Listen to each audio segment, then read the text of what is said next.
Berapa banyak saudara diberkati oleh Praise and Worship pagi hari ini. Boleh kita kasih tepuk tangan yang paling meriah buat teman-teman Praise and Worship. And say thank you guys. Mereka datang di hari Minggu, di seminggu itu 2 kali untuk latihan. Di hari Minggu mereka datang lebih awal, jam 7, jam setengah 7, jam 6. Mereka sudah mesti siap-siap mandi. Mereka datang ke tempat ini. Saya percaya bahwa apa yang mereka kerjakan, saya percaya adalah membuahkan sesuatu yang kekal dalam kehidupan kita. Amin. Amin. Saudara siap terima firman Tuhan? Siapkan Alkitab saudara. Seperti kita tahu bahwa di bulan ini kita kembali berbicara Man of Wisdom. Bagi Bapak Ibu Saudara yang baru pertama kali beribadah bersama-sama dengan United Community Church, saya mau sampaikan bahwa kami senang beribadah bersama dengan saudara. Dan saya mau sampaikan bahwa di United, di tahun ini kami memiliki 3 subtema besar, yaitu Man of Peace. Yang kedua apa saudara? Man of Love.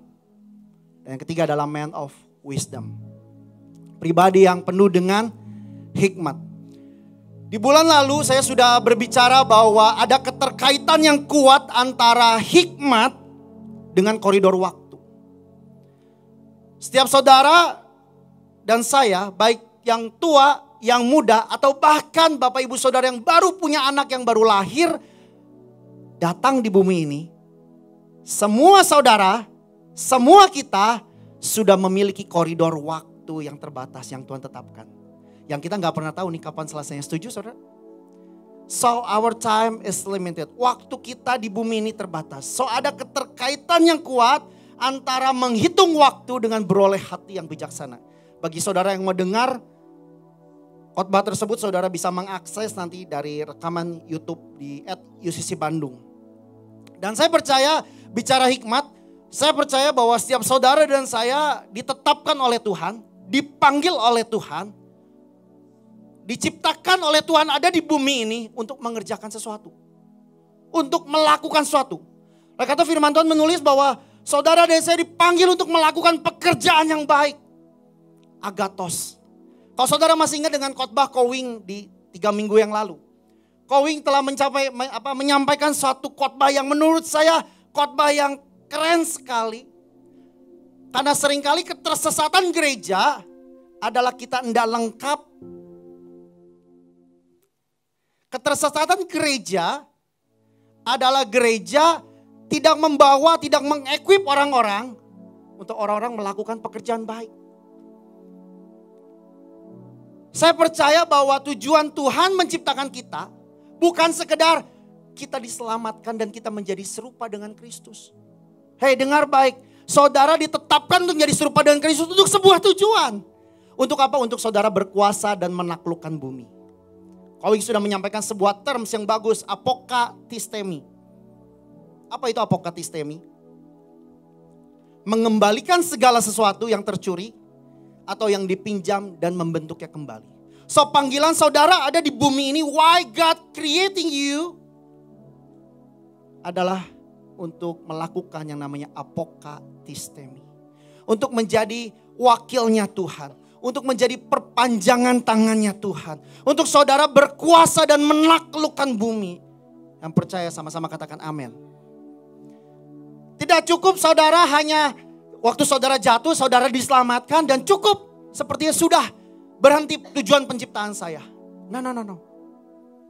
Tujuan penciptaan saudara ada di bumi ini. Untuk saudara melakukan pekerjaan yang baik. Amen.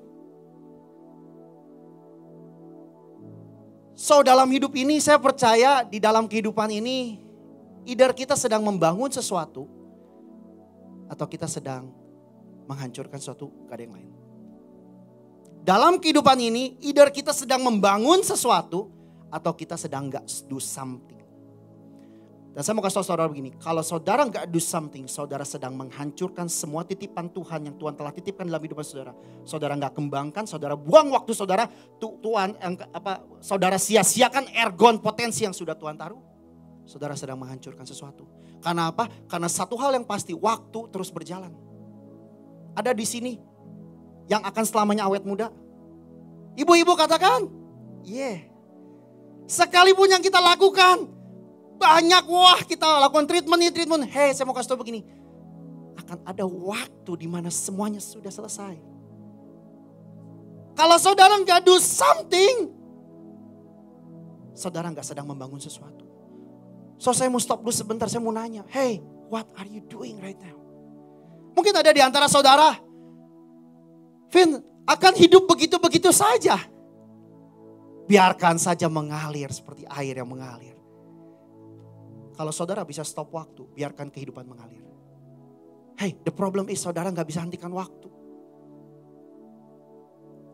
So pagi ini saya mau ajak saudara mengawali sebuah ayat di Amsal 24 ayat yang ketiga.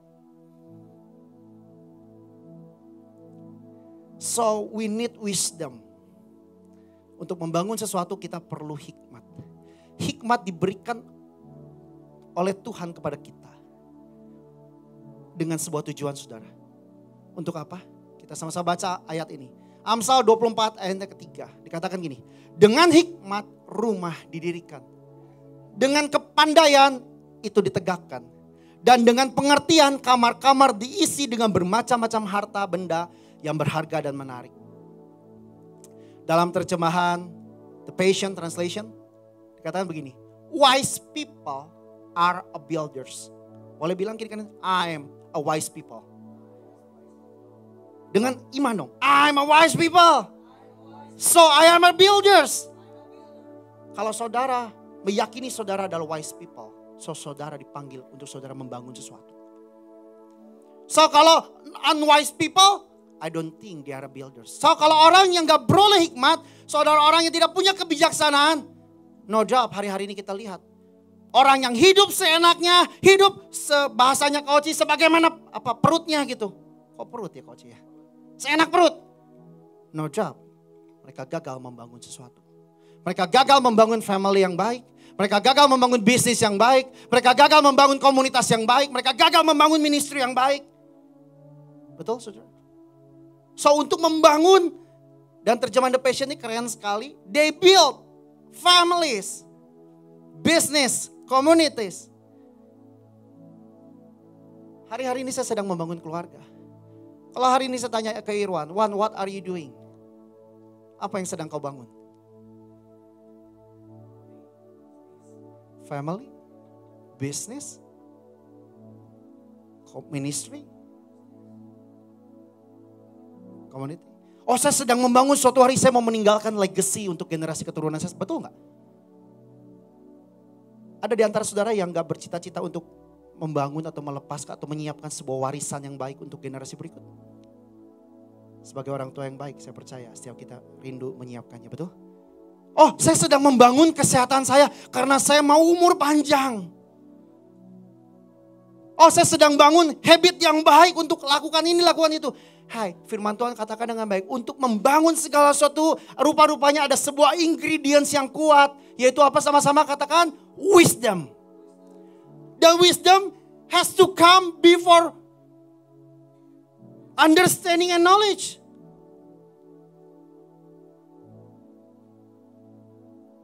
Sebelum saudara punya pengetahuan, sebelum saudara punya budi pekerti yang lain, saudara perlu punya yang namanya wisdom. Wisdom has to come before understanding and knowledge. Hei, bicara hikmat bukan sekedar saudara pintar mencari uang. Saya mau kasih tahu. Hei, bicara hikmat bukan sekedar saudara pintar mencari kangtau. Tapi bicara hikmat, yang pertama adalah saudara mengerti apa yang Tuhan mau untuk saudara lakukan. Saudara mengerti persis apa yang saudara mau lakukan. Dan kapan saudara perlu melakukan. Dan bagaimana cara melakukan, itu hikmat.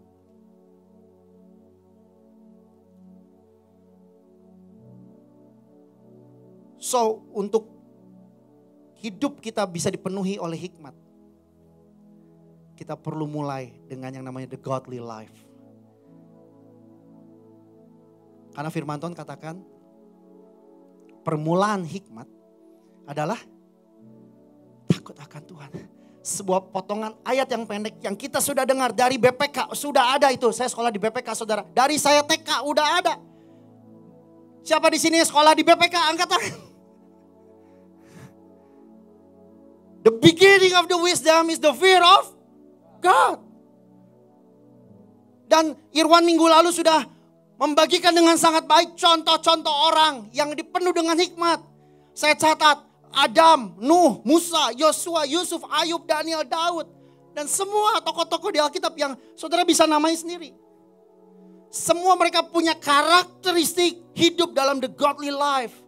Dan Irwan share sebuah ayat yang powerful. Saya mau ajak sama-sama saudara lihat.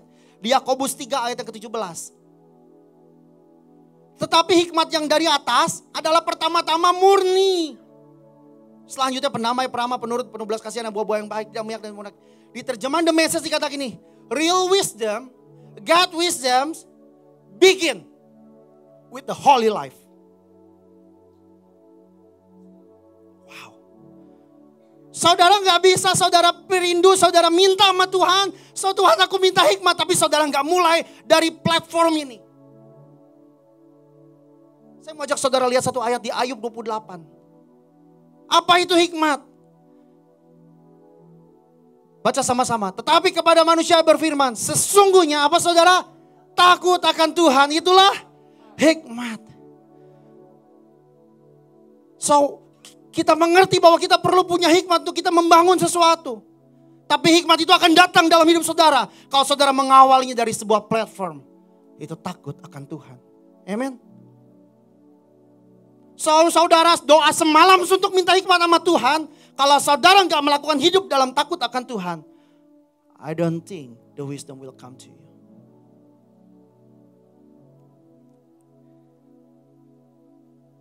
Namun seperti apa takut akan Tuhan itu? Seperti apa? What is the meaning is to fear to God? Sebelum saya lanjutkan, saya stop lagi sebentar. I want to ask you a question.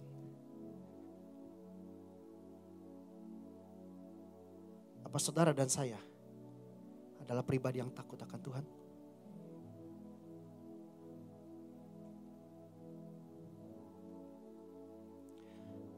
The fear of God memakai kata asli, kata takut memakai kata asli irat.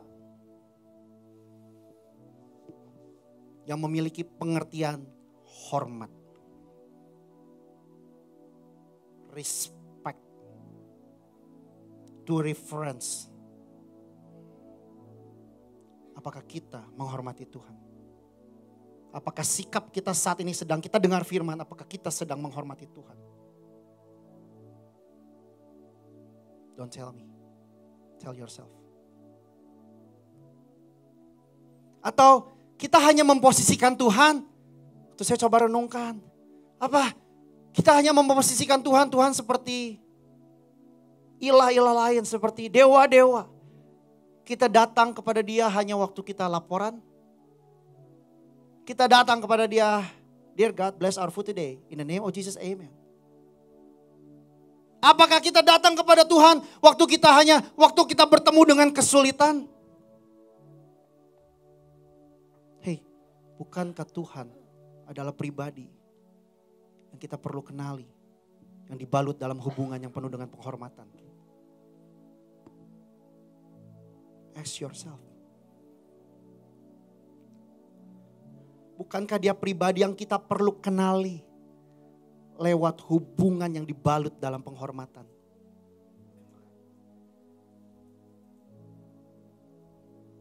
So bicara the fear of God, takut akan Tuhan, itu sama dengan saudara menghormati Tuhan. Dan waktu saudara menghormati Tuhan, saudara menyadari dengan seluruh realita kesadaran saudara bahwa Tuhan ada. Betul saudara? Dan saudara putuskan untuk saudara menghormati dalam sebuah hubungan. Terus saya coba renungkan. Tuhan taruh sebuah perenungan yang kuat. Saya rasa saya belum pernah melepaskan hal ini. Bagaimana cara kita menghormati Tuhan? Saya dengar baik message pagi hari ini. Saya meyakini sekali Tuhan taruh ini adalah prophetic suara. Dan saya rindu jemaat keluarga besar UCC. All of us. Jadi keluarga yang berkemenangan dalam kehidupan. Keluarga yang sanggup membangun segala sesuatu yang sudah Tuhan percayakan. Amen. Tuhan taruh perenungan seperti ini. Penghormatan kita kepada Tuhan memiliki keterkaitan yang kuat. Sekali lagi, penghormatan kita kepada Tuhan memiliki keterkaitan yang kuat dengan penghormatan kita kepada orang tua kita. Seorang hamba Tuhan, Tim Keller, almarhum kalau nggak salah. Dia berkata begini, penghormatan terhadap orang tuamu adalah dasar dan fondasi dari setiap jenis rasa hormat lainnya dan setiap jenis otoritas lainnya.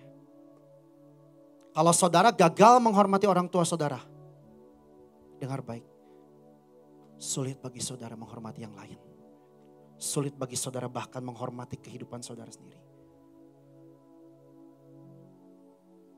Oleh karena itu banyak problem di bumi ini terjadi karena ketiadaan rasa hormat. Boleh tanya pada Ibu Cincing dan Ibu Cencen, Ibu Gembala kita. Seluruh isu mental health, seluruh isu penyimpangan seringkali dipicu dari luka yang diakibatkan oleh orang tua, betul? Dan anak menjadi tidak hormat. Oleh karena itu firman Tuhan katakan, ayah jangan bangkitkan amarah pada hati anakmu. Waktu anak gak menghormati orang tua. Itu mengerikan. Sulit anak ini menghormati yang lain. Bahkan dia gak menghormati dirinya sendiri. Dan dia gak akan menghormati pekerjaan bisnis apapun yang diberikan dunia ini. Sulit. Karena anak ini tidak terbiasa. Bukankah orang yang pertama kali manusia lahir di bumi ini melek? Melek. Yang dilihat adalah orang tuanya. Saya pernah dengar hamba Tuhan bicara, hanya ada satu makhluk hidup di bumi ini yang kalau nggak diurus dari kecil mati. Itu manusia. Percaya nggak? Bayi baru lahir, buang di solokan. Nggak usah diurus. Kalau anak ayam dibuang di solokan, mungkin masih hidup. Tapi kalau manusia dibuang di solokan, ada yang bisa hidup?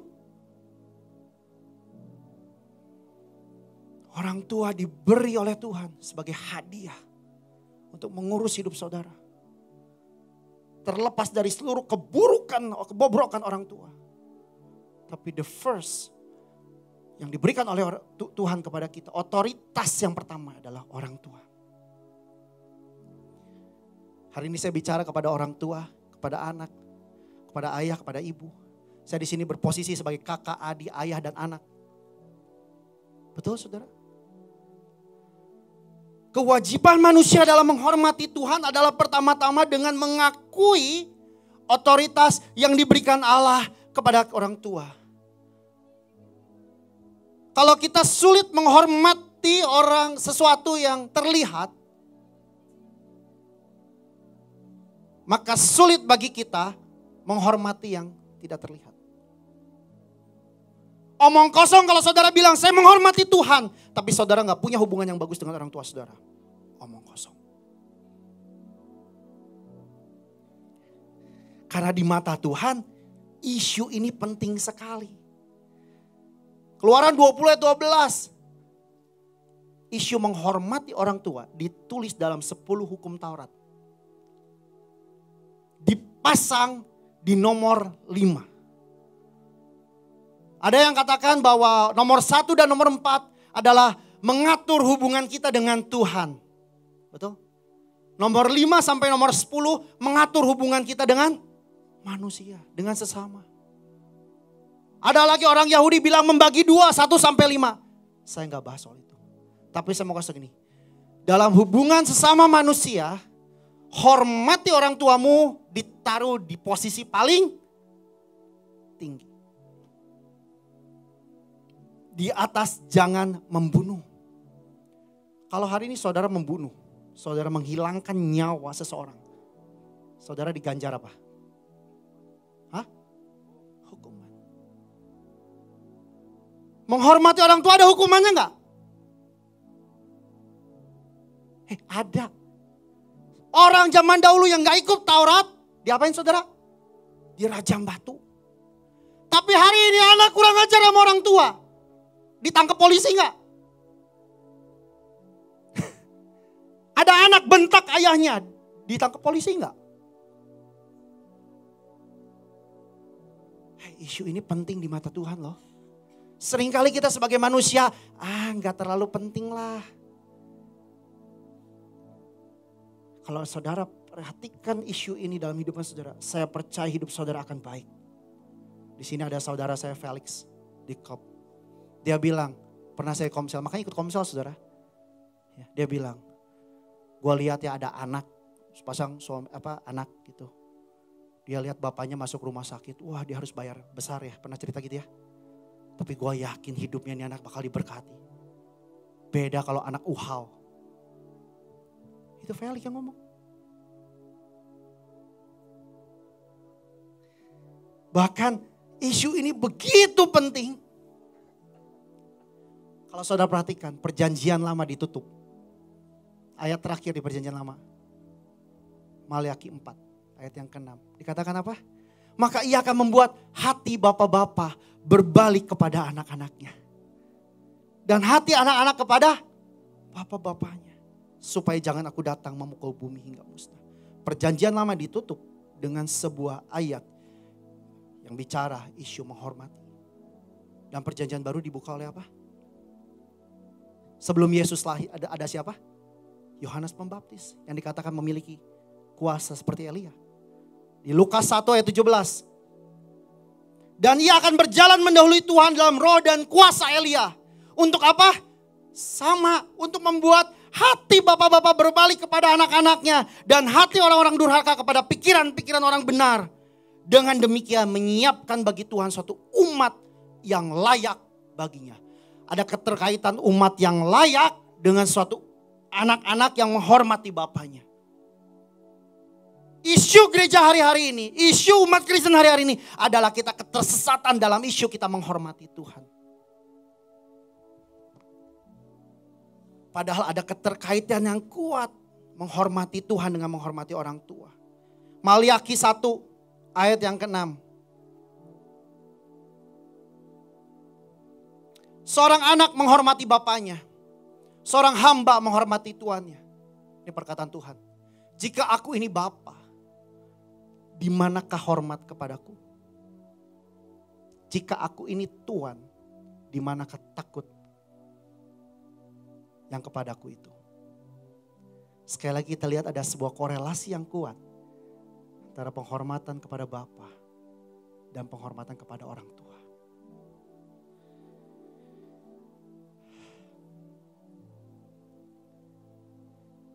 Efesus 6 ayat yang ke-1.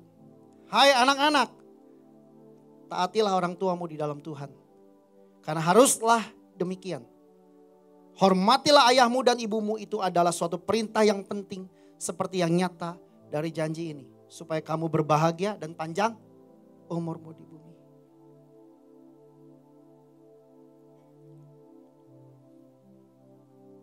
Di mata Tuhan, isu menghormati adalah isu yang sangat penting. Mungkin saya nggak berdoa untuk hal ini. Tapi mungkin seumur hidup ada di antara kita yang mungkin, sekali lagi ini mungkin ya. Mungkin nggak bisa jadi orang tua.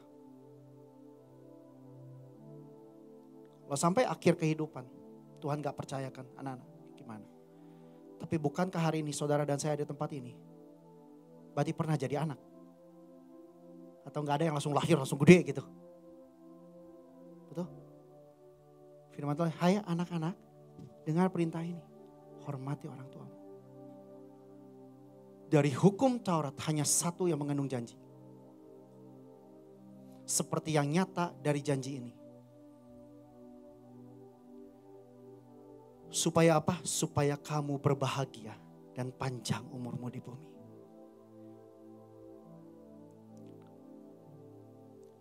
Bahasa EMP. Children, obey your parents in the Lord. Accept their guidance and discipline as His representative. Orang tua adalah wakil Tuhan. Dan waktu saudara hormati wakil Tuhan, ada janji yang terkandung di dalamnya. Betul saudara? Supaya kamu berbahagia dan jenjang umurmu di bumi.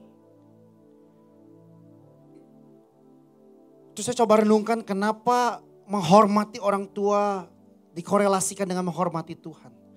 Kenapa menghormati menjadi isu yang penting sekali di mata Tuhan. Karena menghormati memiliki dua sifat. Menghormati mengajarkan kita dua prinsip. Yang pertama adalah prinsip kerendahan hati. Siapa di sini yang lahir bumi meyakini, kalau saudara masih ingat, bahwa saudara perlu orang tua? Coba tanya Caleb tidur sih ya. Caleb perlu mami enggak?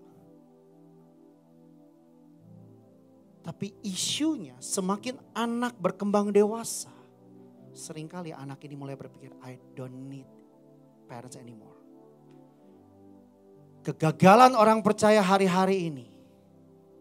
Tahu perbedaan antara orang yang dewasa di dunia dengan orang yang dewasa di dalam Tuhan? Tahu perbedaannya saudara? Orang ketika semakin dewasa secara physically, mereka semakin gak mengandalkan Tuhan. Mereka gak semakin mengandalkan orang lain. Agree? Tapi menarik adalah orang yang dewasa di mata Tuhan adalah orang yang semakin mengandalkan Tuhan.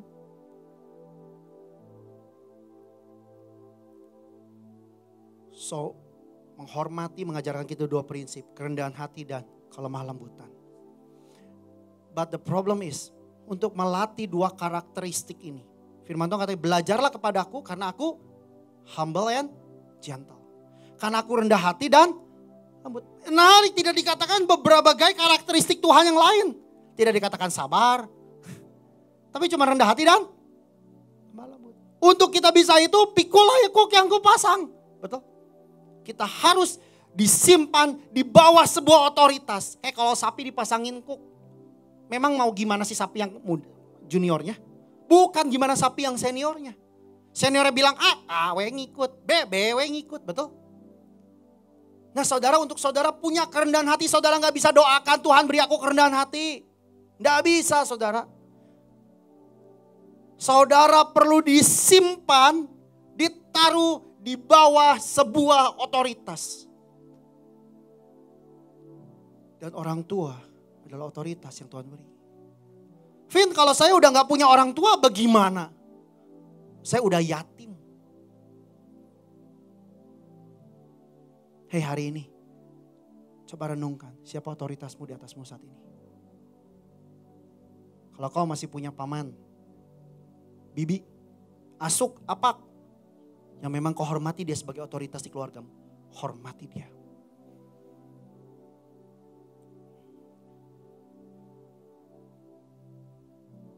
Kalau hari ini saudara ada di sebuah komunitas, punya bapak rohani, mentor rohani, hormati dia.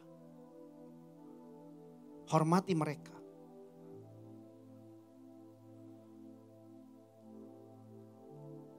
Karena menghormati bukan sekedar baik bagi saudara, bagi seseorang yang dihormati oleh saudara.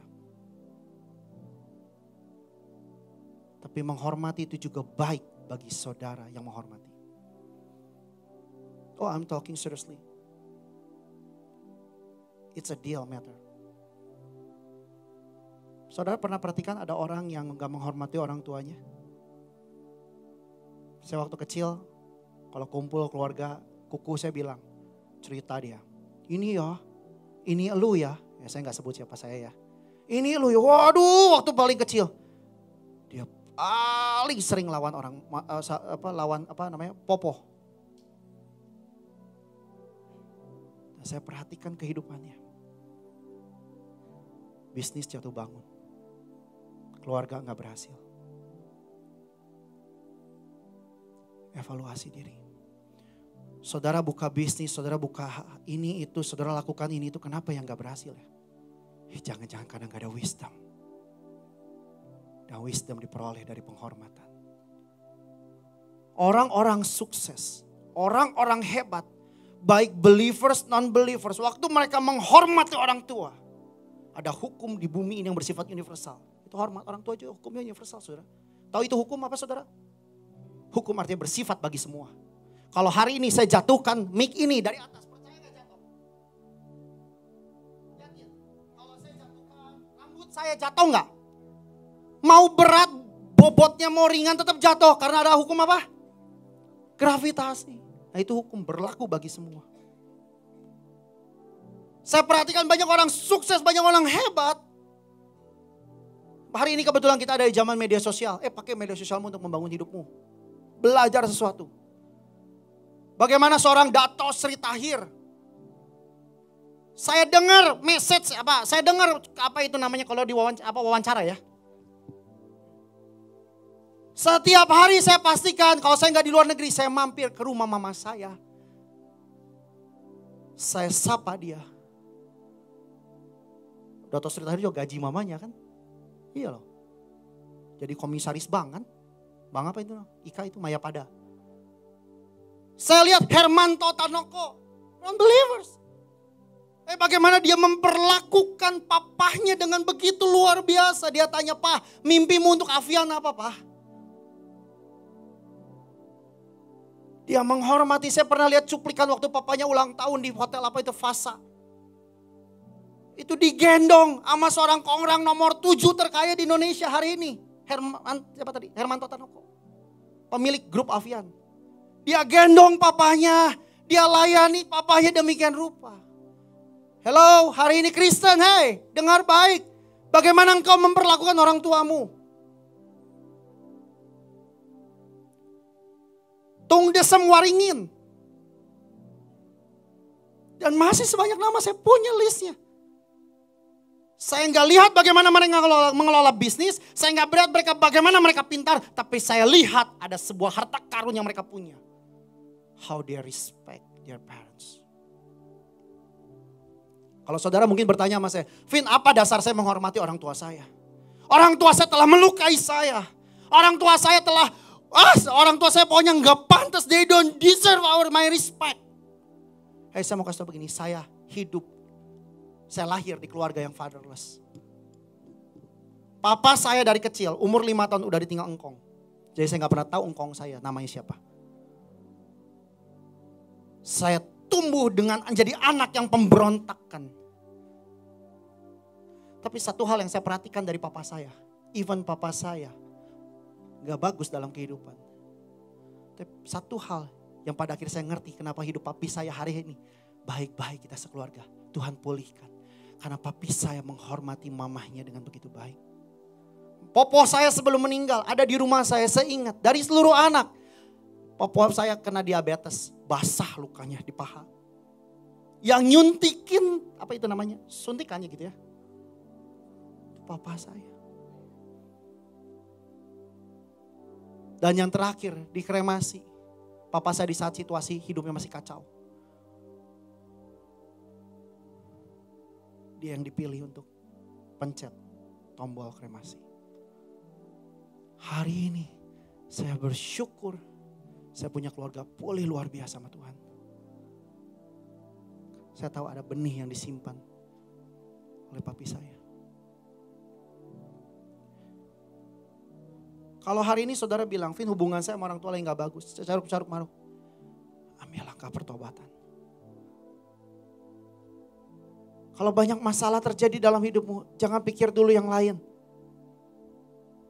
Cek baik hubunganmu dengan orang tuamu seperti apa. Karena bicara menghormati bukan bicara tergantung kondisi orang tua kita. Saya dulu gak ngerti hal ini. Sampai saya jadi ayah. Even saya lagi bagus. Even saya lagi gak bagus. Saya rindu anak-anak hormati saya. Betul? Even kita lagi benar. Even kita lagi berbuat kesalahan. Kita pengen anak-anak tetap hormati kan? Dulu saya sebagai anak. Mana ngerti hal ini?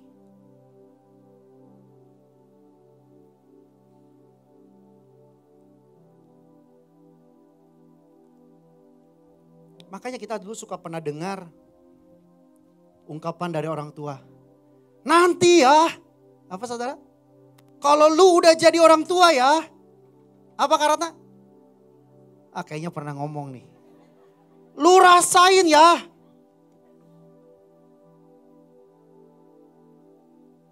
Hei anak-anak, siapa yang pernah dengar ungkapan seperti itu? Angkat tanganmu. Saya pernah. Dulu saya gak ngerti hal itu. Sampai saya jadi orang tua. Tahukah perasaan orang tua ketika anak bentak orang tua? Saya masuk umur 40, kok sensitif dikit ya gitu ya. Vincent di mana? Naon. Naon. Papa iya pak, bukan naon. Diajar ini. Jangan samain papa sama orang teman gimana. Wah saya berproses. Even di komunitas. That's interesting part. Karena ada bapak saya di sini ya. Di komunitas saya berproses dengan hebat isu menghormati otoritas.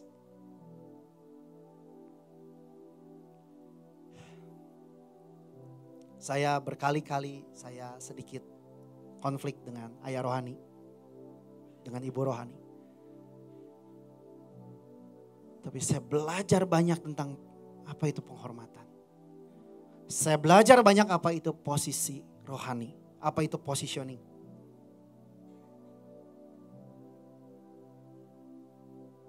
Saya bertengkar dengan mama saya, pernah ya jelas. Di sini ada yang gak pernah bertengkar dengan mamanya? Bagus, jangan sampai. Loh dia yang salah, dia dong yang minta maaf. Lupa gua teh anak ya. Gak bisa. Even orang tua saudara gak baik. Isu penghormatan itu mutlak. Betul saudara? Kecuali orang tua saudara menyuruh saudara melakukan sesuatu yang tidak berkaitan dengan firman Tuhan. Saudara punya hak untuk tidak taat. Tapi isu penghormatan itu mutlak.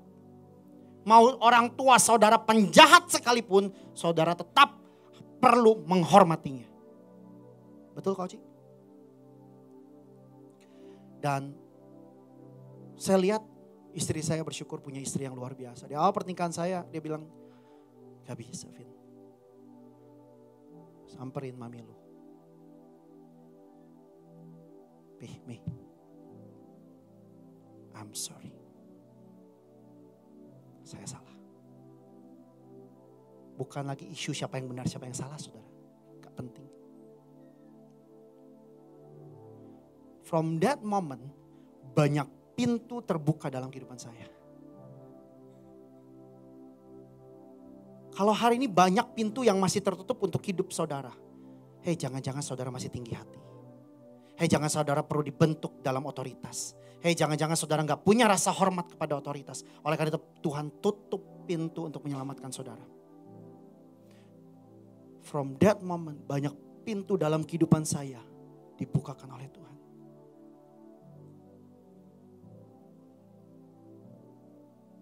Gak terasa 15 tahun kami menikah. 19 tahun kami kenal dengan istri. Saya pikir saya takut untuk menikah. Karena katanya menikah tuh, membangun keluarga tuh begini-begini. Tapi hari ini saya baik-baik saja. Amen. Waktu saudara punya rasa takut akan Tuhan, rasa menghormati Tuhan yang ditunjukkan, dimanifestasikan dari saudara menghormati otoritas. Hei, tersimpan janji. Saya tidak tahu hari ini saudara sedang baik atau tidak. Dengan otoritas di atas saudara. Hubungan saudara dengan ayah saudara. Oke Kevin, aku gak ribut. Aku sih diam-diam aja tapi. Ada beberapa poin dalam menit-menit terakhir saya mau sampaikan saudara. Menghormati dimulai dengan yang pertama. Menyadari pribadi itu ada.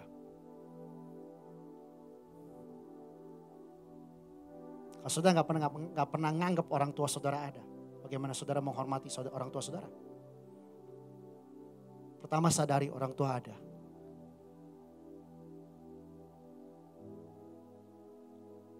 Kalau saudara udah gak tinggal dengan orang tua saudara. Tetap orang tua saudara ada kan? Sampai orang tua saudara panggil Tuhan kan?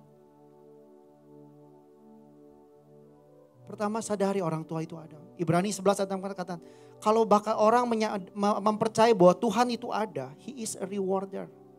Tetapi tanpa iman tidak mungkin orang berkenan kepada Allah. Sebab barang siapa berpaling kepada Allah, yang pertama gak diminta yang aneh-aneh. Dia harus percaya bahwa Allah ada. Dia harus percaya Tuhan itu ada. Sama seperti iPad ini ada di sini. Oh, kita perlu percaya, kita perlu menyadari orang tua kita ada. Pulang dari tempat ini kalau saudara udah lama gak sapa orang tua saudara. Ambil telepon WA. Hey mam, lagi apa? Kenapa lu? Ya gak apa-apa lah, pengen aja. Kalau saudara gak nganggap orang itu ada, maka yang kedua, saudara akan sulit membangun komunikasi dengan orang itu. Kalau hari ini saya nggak menghormati Kak Oci sebagai ayah rohani saya, kan lagi ribut ceritanya kan. Kak Ocinya ada, saya datang menganggap dia nggak ada. Saya duduk di sebelahnya. Kira-kira saya bakal ajak ngomong Kak Oci nggak? Saya nggak ribut loh, cuman diem-dieman. Hati Kak Oci sedih nggak? Sedih nggak? Kalau saudara datang sama Tuhan, cuman waktu saudara Tuhan, bisnis lagi sepi Tuhan. Aduh, TikTok menggempur dengan begitu luar biasa Tuhan. Bisnis konvensional sepi Tuhan.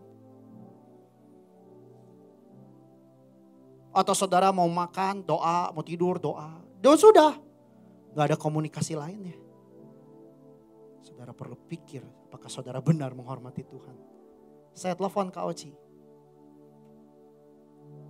Gak lagi ketika saya punya masalah. Kok ada kafe baru, nyobain yuk. Dulu awal-awal saya dibapai oleh Kak Oci. Persib main, menang. Saya telepon Kak Oci, udah nonton Persib belum? Karena saya tahu Kak Oci suka Persib. Belum. Enggak sih, cuma mau ngasih tau aja 3-2 kok. Nanti jangan spoiler dulu. Ada yang pernah gitu juga. Jangan Kak Oci mau nonton lagi sendiri. Kak Oci main sepeda yuk. Kalau hari ini ada saudara, ada papa saudara, ajak kalau papa saudara suka apa? Suka mobil. Pi ada pameran mobil, lihat yuk. Beli mah enggak apa-apa, temenin aja. Lo iya dong. Lah kalau bukan orang tua saudara mau ngajak saudara, orang tua saudara mau ajak temennya ya. Kasihan amat. Ya bukannya gak boleh sama teman. Bangun hubungan. Berkomunikasi, menaruh perhatian, get along together, memberi waktu, perhatian, energi dan kasih kita. Ketiga, mendengarkan. Kalau saudara bilang saudara menghormati Tuhan, kalau saudara bilang saudara menghormati orang tua saudara, tapi saudara gak pernah mendengarkan orang tua saudara, kita koreksi apakah kita sungguh menghormatinya. Saya pernah bilang sama Cencen, saya mau anak-anak ketika saya ngomong mereka dengar saya, jangan mereka sibuk ngomong.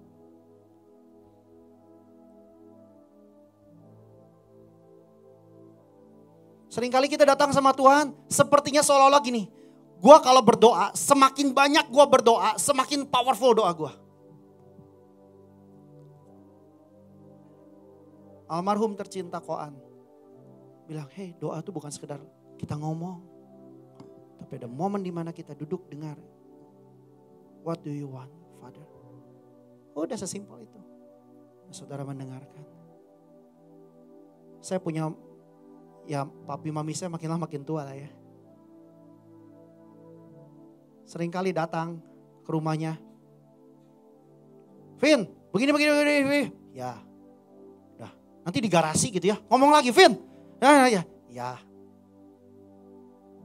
Di rumah saya, datang lagi ke rumah saya. Vin, ya lu teh gitu harus semangat begini. Iya.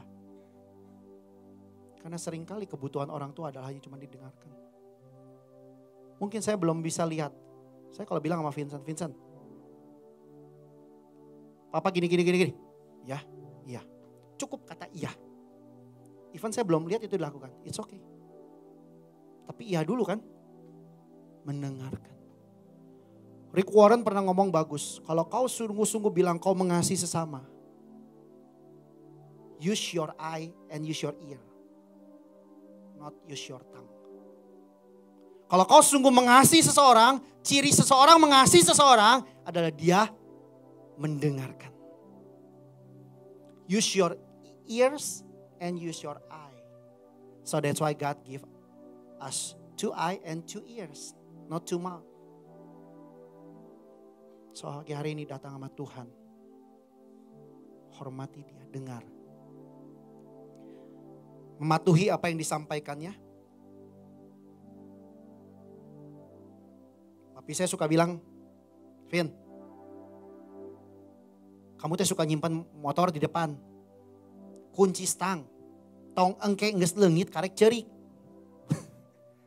Setiap kali saya pulang ke rumah, itu omongan teh. Main otomatis ada ya saya kunci gitu kan. Karena gerbang rumah kan pakai auto gate gitu kan. Kalau auto gate yang malam-malam kebuka, ada orang masuk nyolong motor lu gimana? Iya juga sih. Kalau kau sungguh menghormati, lakukan apa yang diperintahkannya. Jadi saya malam-malam sekarang saudaranya, kalau saya lupa jam 10, jam 11 gitu ya.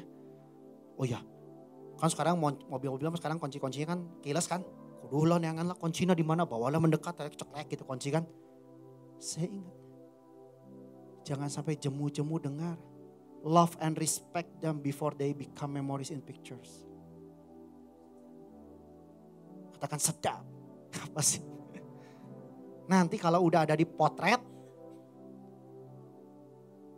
kangen diomongin kayak gitu. Saya ngomong ini di paruh bahaya saya 40 tahun saudara. Dulu saya 20 mana ngerti hal ini. Ya kalau hari ini saudara yang berumur 20 dan masih muda dengar hal ini. Percayalah sama kokomu ini.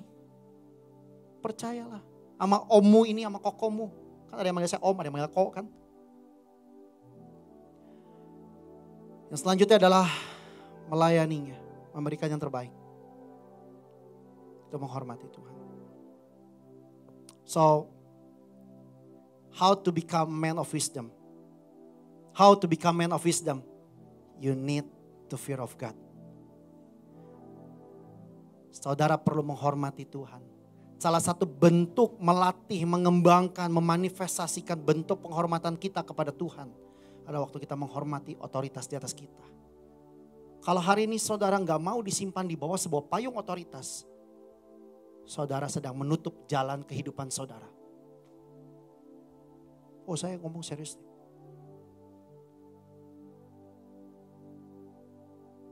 Kalau hari ini saya nggak menempatkan diri saya di bawah payung coveringnya Kak Oci. Even semua orang ngomong semua hal tentang apapun tentang Kak Oci. Saya bilang apapun yang terjadi saya tetap menempatkan diri saya di bawah payung Kak Oci.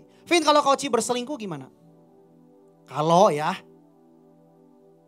Saya bilang makanya issue fathering yang terkuat adalah berujung pada keyakinan. As long as saya menghormati dia tidak akan menutup jalan berkat untuk saya. Kalau hari ini saya mendarat hari ini ada di tempat ini sebagai berbicara tengah-tengah saudara. Seringkali saya bingung dari mana pewahyuan ini. Saya tidak sekolah Alkitab. Saya tidak dimentor oleh Koci intens gitu ya. Setiap minggu ya lu bikin PR gini. Enggak saudara.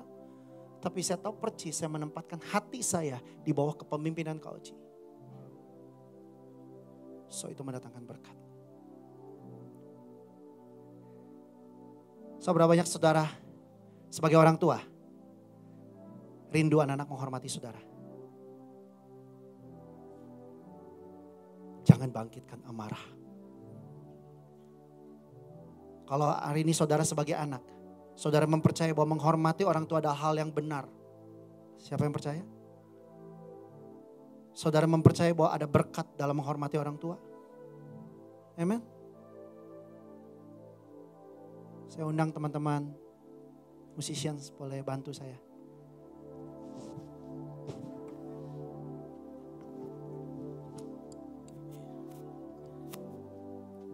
Saya enggak tahu hubungan saudara dengan orang tua saudara. Tapi kalau pagi ini pesan ini ditaruh di hati Tuhan oleh saya. Ditaruh oleh Tuhan di hati saya. Kalau hari ini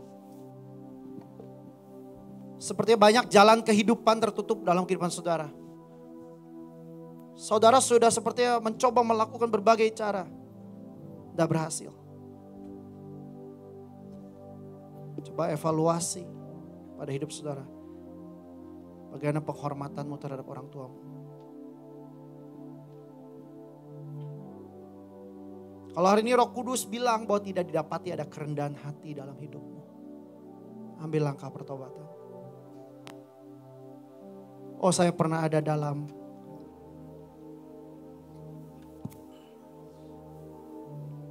situasi hati, saya gak menghormati otoritas. Karena lawan dari penghormatan adalah pemberontakan dan Tuhan benci pemberontakan.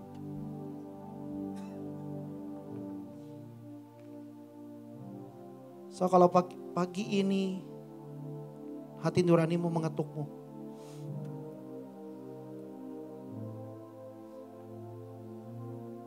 bilang sama Tuhan, Tuhan, ini bukan kebetulan pagi ini aku dengar khotbah ini. Aku tahu hubunganku dengan papi mamiku gak bagus, dengan papa mamaku, atau dengan otoritas siapapun yang Tuhan gerakan di hatimu. Maukah kau ambil keputusan? Datangi dia. Kalau kau sudah lama gak sapa orang tuamu, kau berpikir ribet sapa papa mama. Hei kau anak, itu fakta yang kau tidak bisa deny. Kalau kau sepertinya belum memberi yang terbaik, do right now before they become memories in pictures. Saya bilang sama Cencan, umur kita ada di pertengahan baya. Umur anak-anak masih panjang. Apalagi papa mama kita yang mungkin 5 tahun, 10 tahun.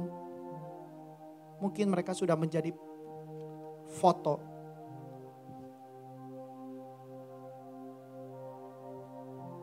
Hampiri. Firman Tuhan katakan bahwa itu mengandung janji. Kau akan beroleh hikmat. Kau akan mengerti apa yang kau perlu lakukan di hidup ini. Karena kau dapatkan hikmat itu dengan kerendahan hati.